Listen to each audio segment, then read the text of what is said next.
Hey everybody, just thought I'd take a minute to introduce myself. My name's Justin, KQ4CIA. Just starting a YouTube channel, kind of want to document my journey through the amateur radio world. I was licensed initially as with my technician in the end of July 2022. I quickly upgraded about 10 days later to my general, which I currently operate now at the middle of November 2022. Um, just having a great time playing. It took me a little while to find an HF rig to play with. I live in North Carolina, and in my little zone of North Carolina, in 50-mile radius, we probably don't even have 500,000 people. So 20 meters and, or excuse me, 2 meters and 70 centimeters, pretty dead. We have some local ham clubs that use repeaters, and they'll run nets and stuff on a weekly basis, and they're scheduled. But as far as simple QSOs and running simplex conversations, minus the handful of friends I have that are also amateur radio operators, the bands are pretty quiet. So I pretty much spend most of my time on HF, making all the QSOs I can, making DX when I can, how I can. Right now, I really love doing POTA, the Parks on the Air stuff. One of my amateur clubs that I am involved with is the Azalea Coast Amateur Radio Club, and we actually host and operate the radios on the battleship USS North Carolina. So that's pretty neat and a great experience that I hope everybody one day can talk from a ship. Our ship, we have the original antennas and wiring that was put on board the ship when it was placed in service. The ship is berthed in Wilmington, North Carolina, and it was placed there in 1961. It's a pretty cool museum, great for a visit, and if you're a ham operator and in Wilmington, look up the Azalea Coast Amateur Radio Club, send an email, and as long as you give about a week's notice, somebody can typically get you on the ship to operate a radio. It's a pretty great event and great thing to do. It's also a POTA certified park. Kilo 6831 is the park moniker. So if you're there, you can also activate a POTA site from the parking lot, the picnic shelter. If you don't have a battery, don't worry about it. The picnic shelter there actually has a couple of power outlets that are live most of the time. So I would recommend a surge protector. But other than that, bring your equipment and have fun. My first rig that I bought for HF was a 20-year-old ICOM 706.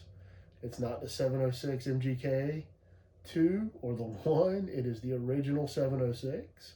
I was the third owner of the radio, or I am the third owner of the radio. It's right up there, sitting on a shelf.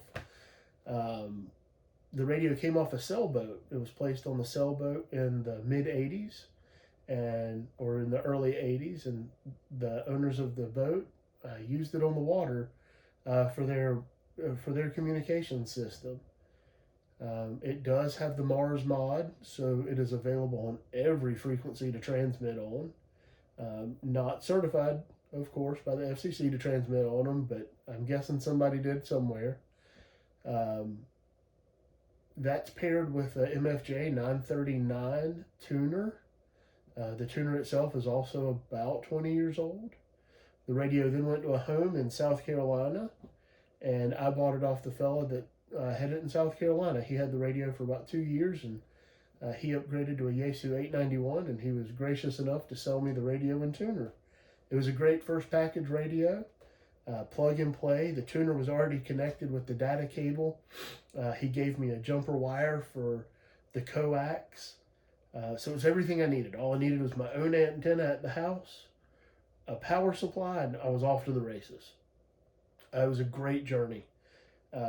Once I got home, I set it up. It didn't take me long.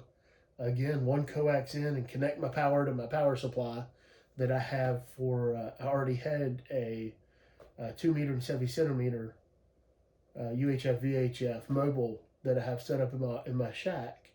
So I had a power supply for that. So setup for the 706 took maybe 5 minutes, and I was on the air. And man, what a great feeling! The first contact I made, it was pretty cool. We had a great little QSO. He sent me a QSL card, and I knew what QSL cards were, but I had never seen one. I'd never held it in my hands, and it was amazing. Here, I'll show you. I still have it. I hadn't framed it or anything yet. Hopefully one day I'll actually get off my butt and I will frame it. But this is it. Whiskey Echo 1 Golf. Ernie, thank you so much. Ernie's out of New Hampshire.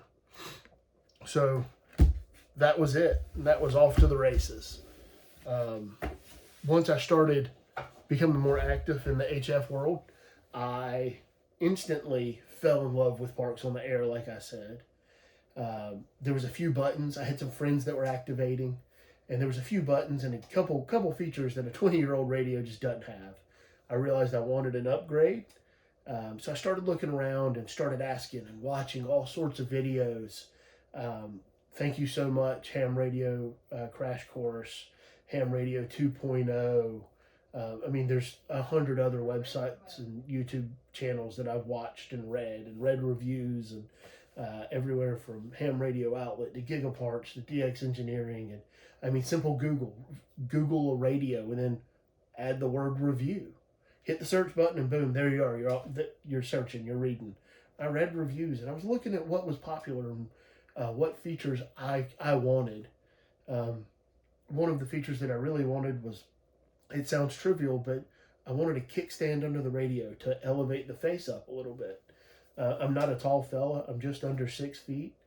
But when the radios are sitting flat on a picnic table, if you're elevated above them looking down, sometimes the LCD screen, when you're outside, is hard to view.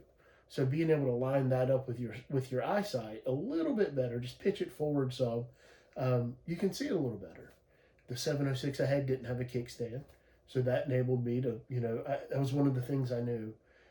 Something that just seemed so far-fetched to me was a voice recording that transmits. And I know that for anybody that's watching this channel that has one or has used one or has had one for, I mean, my God, 15 years, it seems so simple, but if you've called CQ a lot in a contest or work in POTA or DXing, you can understand how worn out you get after a couple hours. And just even the simple task of a sip of water when it's a contest weekend and you don't want anybody to come in your frequency. Well, I mean, just the simple press of a button on the radio face or the radio panel, and now you have a recording transmitting, so you're holding your frequency while you take a sip of water. So I knew that was a feature that I really wanted, and I also wanted a radio that had a little bit, I don't know, any form of modern filtering.